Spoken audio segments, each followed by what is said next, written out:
Good morning India आप देख रहे हैं और इस समय हम बात करने जा रहे हैं बाबा सिद्दीकी मर्डर केस की। बड़ा खुलासा अब हम आपके सामने करने जा रहे हैं। बाबा सिद्दीकी की हत्या का मकसद सलमान खान और मुंबई में दहशत पैदा करना और अंडरवर्ल्ड डॉन दाऊद इब्राहिम तक संदेश पहुंचाना था।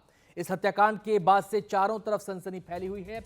आपको बताएं कि सुपर एक्सक्लूसिव खबर एनडीटीवी की ये, और इसके जो पड़ताल में हमारी सामने आया है वो कि हत्या का मकसद जो है संदेश पहुंचाना था, दाऊद तक दहशत पैदा करना था। शिवा को लॉरेंस गैंग से सिग्नल और टेलीग्राम से संदेश मिला था। बाबा सिद्दीकी हत्याकांड पर एनडीटीवी की सुपर एक्सक्लूसिव खबर। सूत्रों से मिली जानकारी के मुताबिक इस मामले में फरार आरोपी शिवा को लॉरेंस गैंग से सिग्नल, टेलीग्राम और स्नैपचैट पर आदेश मिले थे। एनडीटीवी को सूत्रों से मिली जानकारी के मुताबिक अमेरिका में बैठा लॉरेंस बिश्नोई का भाई अनमोल बिश्नोई इस ऑपरेशन को कोऑर्डिनेट कर रहा था। साथ ही यह भी जानकारी मिली है कि हमलावरों की योजना बाबा सिद्दीकी के बेटे पर हमले की नहीं थी। तो इस हत्याकांड को लेकर तमाम तरह के सवाल लगातार हवा में तैर रहे हैं। सबसे बड़ी बात तो यही पूछी जा रही है, सबसे बड़ा सवाल तो यही है कि हत्याकांड का आखिर मकसद क्या था। तो एनडीटीवी की जो पड़ताल हुई है उसमें जो ये सुपर एक्सक्लूसिव जानकारी निकलकर सामने आई है, एक साथ 3 टारगेट को हासिल करना चाहते थे हत्यारे, और वो टारगेट था पहला ये कि सलमान खान को संदेश पहुंचाना, दहशत फैलाना और दाऊद इब्राहिम को संदेश पहुंचाना। ये तमाम बातें जानकारी में निकलकर सामने आई हैं। तो बाबा सिद्दीकी हत्याकांड जब से सामने आया है, इसको लेकर तमाम तरह के कयास, तमाम तरह की बातें हो रही हैं, और ये भी कहा जा रहा है कि वाकई लॉरेंस बिश्नोई के गैंग ने ही इस हत्याकांड को अंजाम दिया है या फिर इसके पीछे की वजह कुछ और हो सकती है। ये तमाम बात है। आपको बताया कि हत्या का मकसद सलमान खान और मुंबई में दहशत पैदा करना था। जैसे कि हमने आपको बताया कि इसके मकसद को लेकर लगातार चर्चा हो रही थी।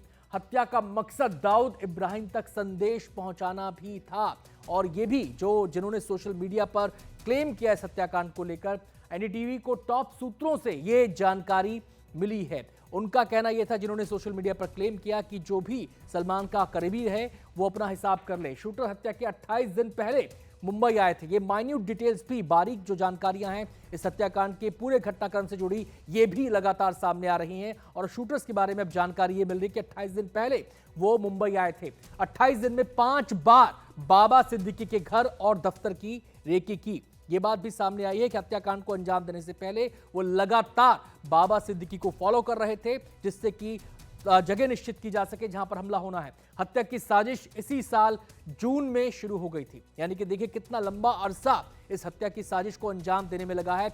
जून महीने से इसकी प्लानिंग शुरू हुई और आखिरकार अक्टूबर में जाके इसको अंजाम दिया गया। वारदात के वक्त मौके पर शूटर धर्मराज, शिवा और गुरमेल थे। आपको बताएं इस पूरे मामले में 5 आरोपियों को चिन्हित किया गया है, जिनमें से 2 गिरफ्तार हो चुके हैं, 3 अभी भी फरार हैं। और वारदात के वक्त मौके पर शूटर धर्मराज, शिवा और गुरमेल थे। वारदात के वक्त जीशान अख्तर मुंबई से बाहर था। एक आरोपी और है, जीशान अख्तर उसका नाम है, वो अभी फिलहाल पुलिस की गिरफ्त में नहीं है, लेकिन वो वारदात के वक्त मुंबई से बाहर था। और जैसा मैंने आपको बताया कि 2 आरोपी पकड़े गए हैं, 3 की तलाश जारी है। जीशान अख्तर बाहर से ऑपरेशन को कोऑर्डिनेट कर रहा था, यानी कि आपस में जो कोऑर्डिनेशन का काम था वो जीशान अख्तर के हवाले था। हमलावरों को शुभम का भाई प्रवीण पुणे से मुंबई छोड़ने आया था। शुभम और उसका जो भाई है प्रवीण, ये भी, इनका भी नाम इसमें सरफेस हो रहा है। हमलावरों को शुभम लोंकर ने दिए थे पैसे। इसमें पैसे की भी बात थी कि पैसे किसके जरिए पहुंचाए गए, हथियार कैसे पहुंचे, ये तमाम पहलू इस पूरे हत्याकांड से जुड़े हुए थे। अब इससे जुड़ी तमाम जानकारियां एनडीटीवी पर आप इस समय देख रहे हैं। एनडीटीवी की जो एक्सक्लूसिव पड़ताल है उसमें ये बातें सामने आई हैं। सभी हमलावरों को 50-50 हजार रुपए दिए गए। हत्या में विदेशी हथियार का इस्तेमाल किया गया था। जी हां, जिस हथियार से गोली दागी गई वो विदेशी था। पंजाब के रास्ते विदेश से आए थे हथियार। जो रूट तय किया गया हथियारों का वो पंजाब के रास्ते था। जीशान अख्तर के जरिए हथियार मुंबई भेजे गए। तो जीशान के पास 2 जिम्मेदारी थी, हथियारों को कोऑर्डिनेट करना और हथियारों की सप्लाई पहुंचाना। मुंबई पुलिस ने 2 9mm पिस्टल बरामद की हैं। जो जिस दिन हत्या हुई थी उसी दिन ये बात सामने आ गई थी कि 9mm की पिस्टल से बाबा सिद्दीकी पर हमला किया गया है, और उन 9mm पिस्टल को पुलिस ने जब्त कर लिया। 2 हमलावरों के पास से 3 मोबाइल फोन भी बरामद किए गए हैं। रेकी करने में इस्तेमाल की गई बाइक भी बरामद कर ली गई है। तो यानी कि 2 आरोपी पकड़े गए हैं, कई बरामदगियां इस हत्याकांड में तफ्तीश के दौरान की गई हैं। शिवा को लॉरेंस गैंग से सिग्नल, टेलीग्राम और स्नैपचैट पर आदेश मिल रहे थे। तो जो बातचीत हो रही थी इस पूरी वारदात को अंजाम देने के लिए, उसके जरिए 3 थे। सिग्नल के जरिए था, टेलीग्राम के जरिए था, स्नैपचैट के जरिए था। शिवा ने आदेश बाकी हमलावर से, और शिवा और उसका मोबाइल मिलते ही जांच को नई दिशा मिलेगी। उनके मोबाइल मिलने बाकी हैं। यह भी पता चलेगा कि लॉरेंस गैंग से कौन दे रहा था ऑर्डर, यानी कि लॉरेंस गैंग का आखिर वो कौन था शख्स जो इनको ऑर्डर दे रहा था। अनमोल बिश्नोई पर ऑपरेशन को कोऑर्डिनेट करने का शक है। अनमोल बिश्नोई लॉरेंस बिश्नोई का भाई है जो बाहर बैठा हुआ है, अमेरिका में बैठा है। अनमोल बिश्नोई लॉरेंस का भाई है। तो ये सुपर एक्सक्लूसिव जानकारी आपने एनडीटीवी पे देखी। इसके कई पहलू हैं, अभी पड़ताल जारी है, कई बरामदगियां हो चुकी हैं, 2 आरोपी पकड़े गए हैं, 3 फरार हैं, और कैसे कैसे पूरे हत्याकांड को अंजाम दिया गया ये हमने भी आपको बताया। हमने आपको बताया कि जून में प्लानिंग शुरू हुई, अक्टूबर में इसको अंजाम दिया गया। 28 दिन पहले हत्यारे यहां पर आ गए थे, लगातार रेकी कर रहे थे, और आखिरकार रेकी करने के बाद हत्याकांड को अंजाम दिया गया। 2 संवाददाता हमारे साथ जुड़ गए हैं। हमारे साथ हमारे संवाददाता मुकेश हैं, हमारे साथ पारस दामा मौजूद हैं। सबसे पहले मैं मुकेश का यहां पर रुख करना चाहूंगा। मुकेश, ये तमाम डिटेल्स जो निकलकर सामने आ रही हैं, ये एक तस्वीर सामने पेश करती हैं, कड़ियों को जोड़ती हैं, कितनी महत्वपूर्ण है ये बातें? देखिए, जानकारियां हैं वो एनडीटीवी को टॉप सोर्सेज ने दी हैं, और जानकारी के मुताबिक जो शूटर थे उनको ये मालूम था कि वो किसकी हत्या करने वाले हैं और क्यों करने वाले हैं, क्योंकि ये जानकारी उनको दे दी गई थी।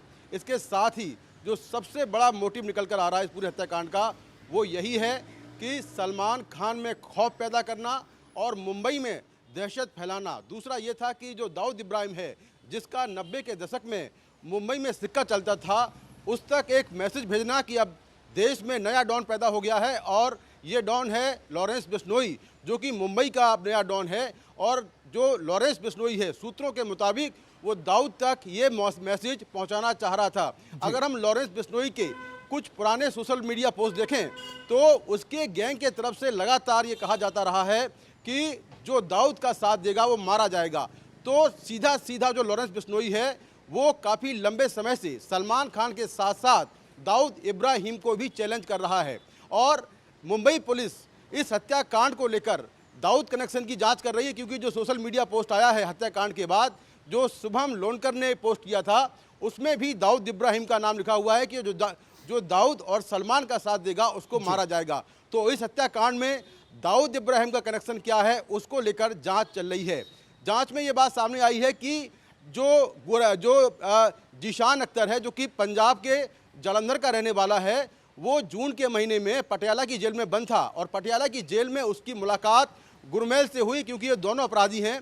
और जो जीशान अख्तर है वो काफ़ी लंबे समय से लॉरेंस बिश्नोई गैंग से जुड़ा हुआ है।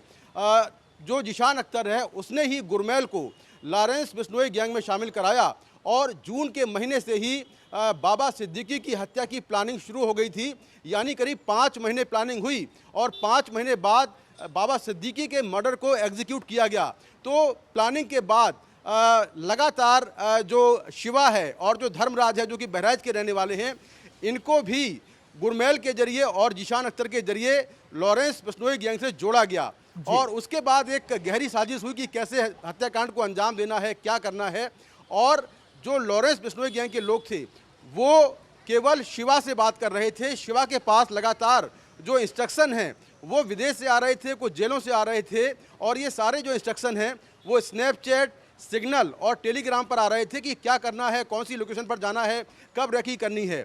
सभी लोगों को 28 दिन पहले, हत्याकांड के 28 दिन पहले मुंबई भेज दिया गया था, और पुणे से जो शुभम लोनकर का भाई प्रवीण लोनकर है वो शूटरों को लेकर मुंबई आया था। यहाँ पर किराए का जो कमरा था वो लिया गया। 14,000 रुपये महीने का किराया जो है कमरे का था। और इन 28 दिनों के दौरान सभी शूटरों ने कभी करीब 5 बार जो बाबा सिद्दीकी का घर है, उनका दफ्तर है, वहाँ पर रेकी की। और ये उनके आने जाने का जो पैटर्न है, ऑफिस से वो कब निकलते हैं, घर से कब निकलते हैं, वो पता किया। और ख़ास तौर से विजयदशमी का दिन चुना गया। मुंबई पुलिस भी इस बात से हैरान है कि आखिर विजयदशमी को हमला क्यों किया गया, क्योंकि विजयदशमी के दिन पूरे मुंबई में जगह जगह भारी सुरक्षा होती है, जगह जगह नाकेबंदी होती है, क्योंकि नवरात्रि की जो शोभा यात्रा है वो निकलती है। तो आखिर विजयदशमी के दिन को ही क्यों चुना गया, ये भी एक चौंकाने वाली बात है। जानकारी ये भी मिली है कि हत्याकांड के वक्त बाबा सिद्दीकी की सुरक्षा में दो पुलिसकर्मी थे, जिसमें उनकी ड्यूटी चेंज हो रही थी, और जब घटना हुई तब वहाँ पर एक पुलिसकर्मी मौजूद था। लेकिन जब फायरिंग हुई तो उस पुलिसकर्मी ने उसका जवाब नहीं दिया, यानी फायरिंग नहीं की, और हमलावर अपना जो मकसद था वो पूरा करने में कामयाब हो गए। जो मुंबई पुलिस है उसने शूटरों के पास से 2 9mm पिस्टल बरामद की हैं। 9mm पिस्टल का इस्तेमाल आमतौर पर सेना करती है या पुलिस करती है, लेकिन ये दोनों हथियार विदेश से आए थे और ये पंजाब के रास्ते विदेश से आए थे। शक इस बात का है कि हो सकता है कि पाकिस्तान से हथियार ड्रोन के जरिए पंजाब आए हों और फिर यहाँ पर पहुँचे हों। हथियार जीशान अख्तर ने पहुँचाए थे। शुभम ने सभी शूटरों को 50-50 हज़ार रुपये दिए थे। तो ये काफ़ी सबसे अहम जानकारियाँ इस केस में हैं, और सबसे बड़ा जो मोटिव निकल कर आ रहा है वो सीधा सीधा ये है कि दाऊद को चैलेंज करना और सलमान खान और मुंबई में दहशत फैलाना, इसीलिए इस पूरे हत्याकांड को अंजाम दिया गया।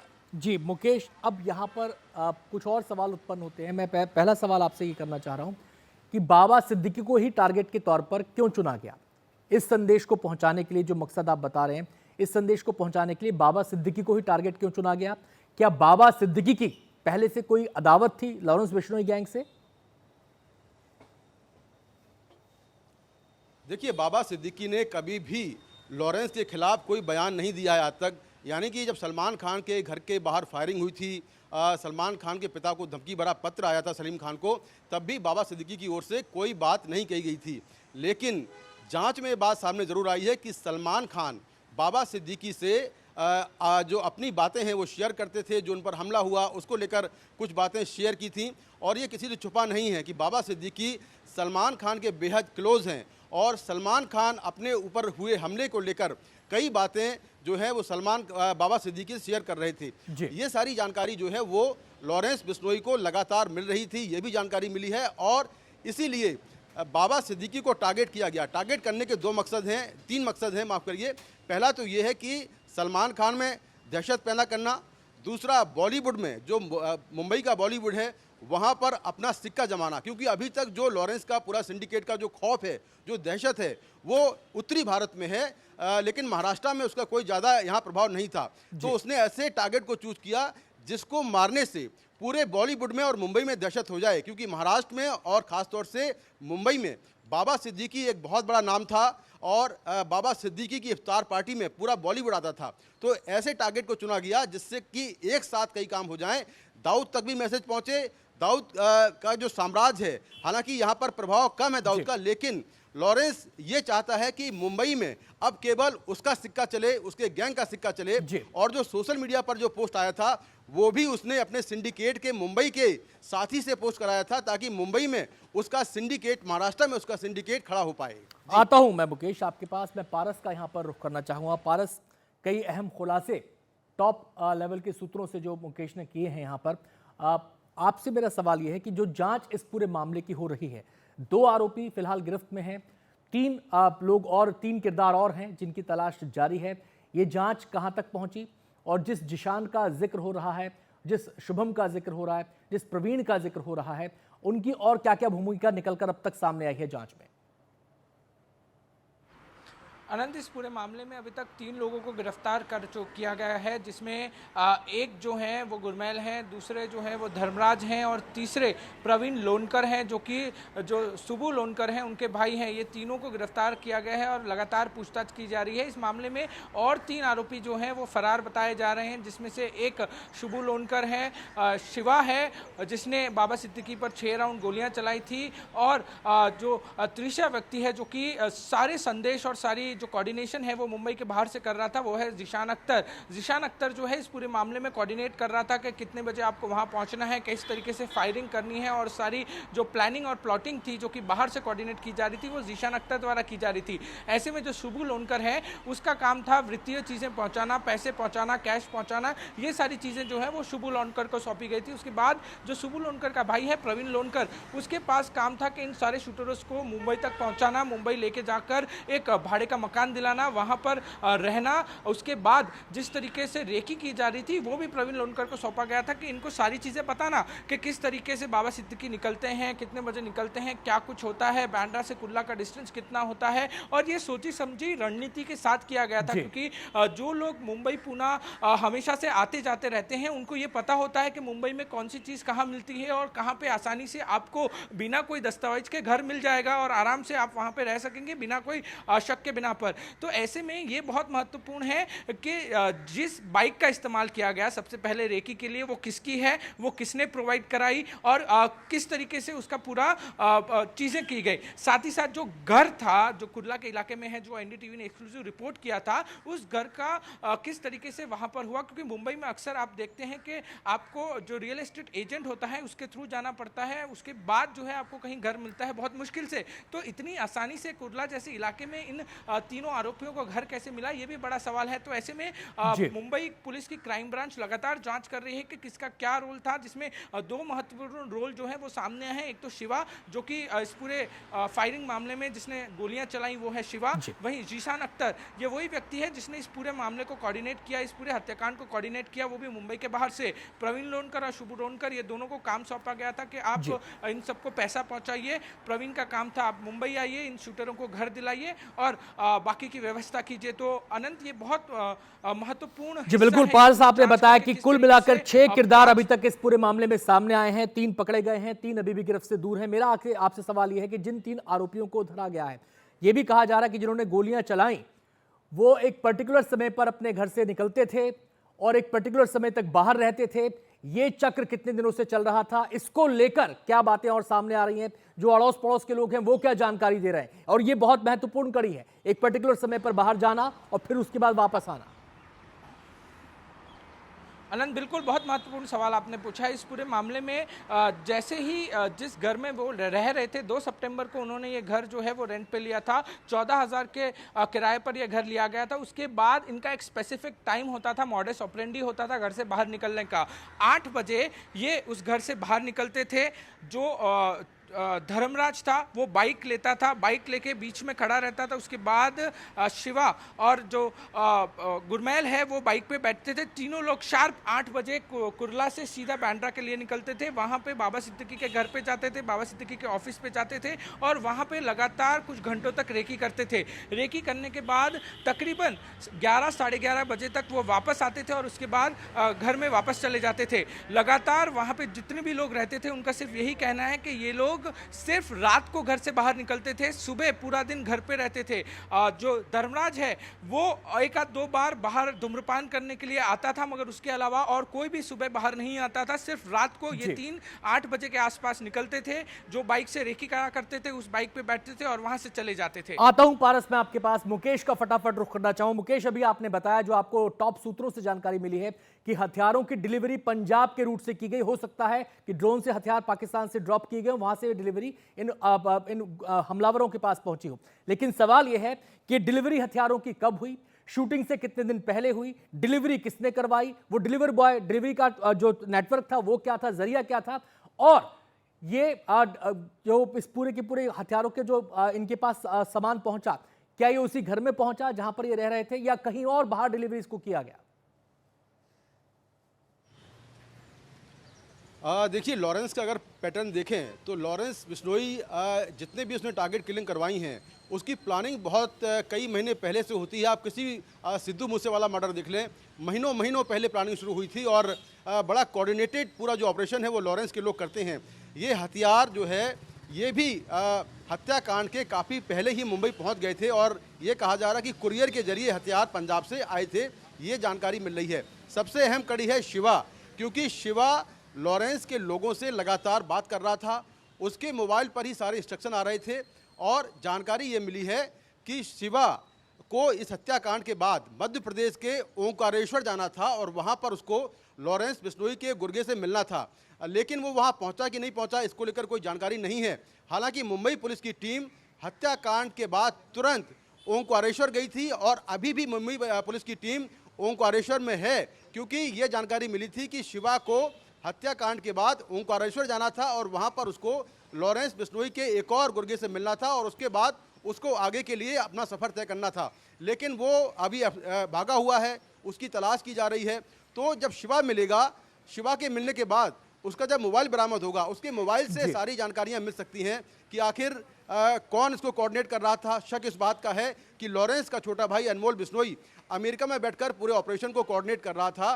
तो उसके मोबाइल से जानकारी मिलेंगी कि आखिर हथियार कब पहुंचे, कैसे आए, और साथ में पूरा जो ऑपरेशन था उसको कैसे अंजाम दिया गया। ये जानकारियां शिवा से मिल सकती हैं और शिवा इस पूरे मामले की अहम कड़ी है। मैं एक और बात बता दूं कि शिवा और धर्मराज ये दोनों वो लड़के हैं जिनका कोई क्रिमिनल बैकग्राउंड नहीं है और ये पहला केस है उनका, और दोनों ही बहराइच के रहने वाले हैं।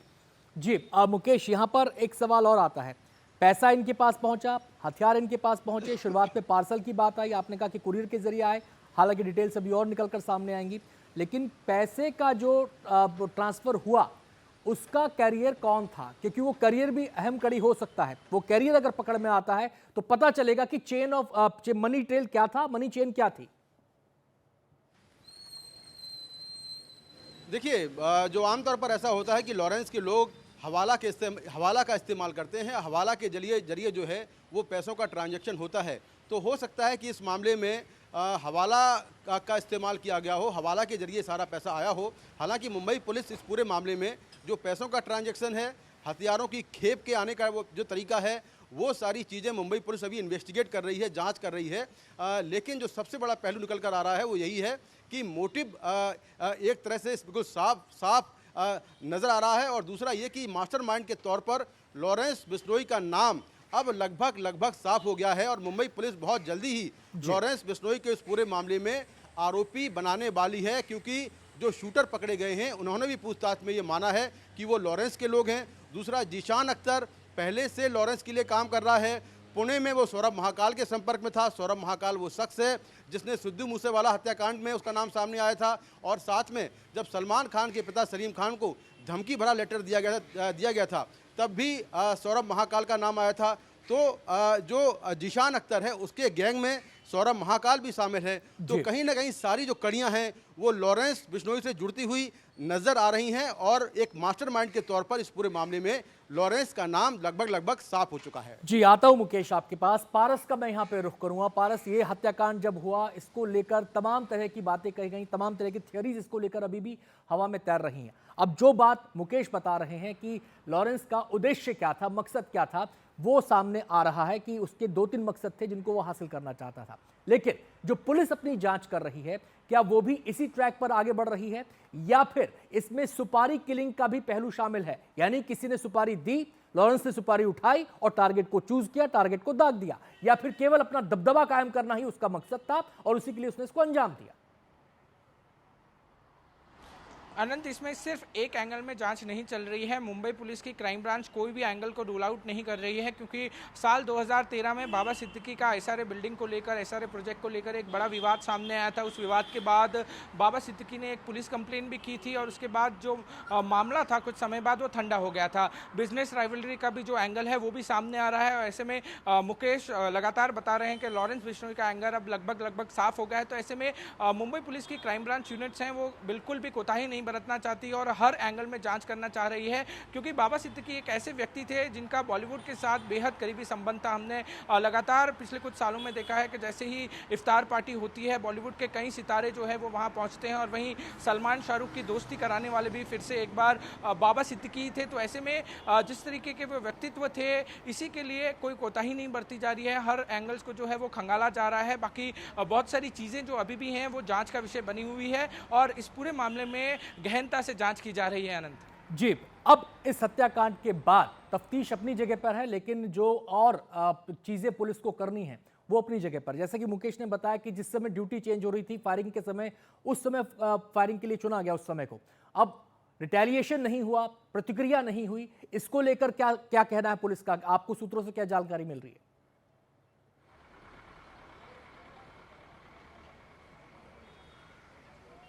पारस, आप मेरी आवाज सुन पा रहे हैं?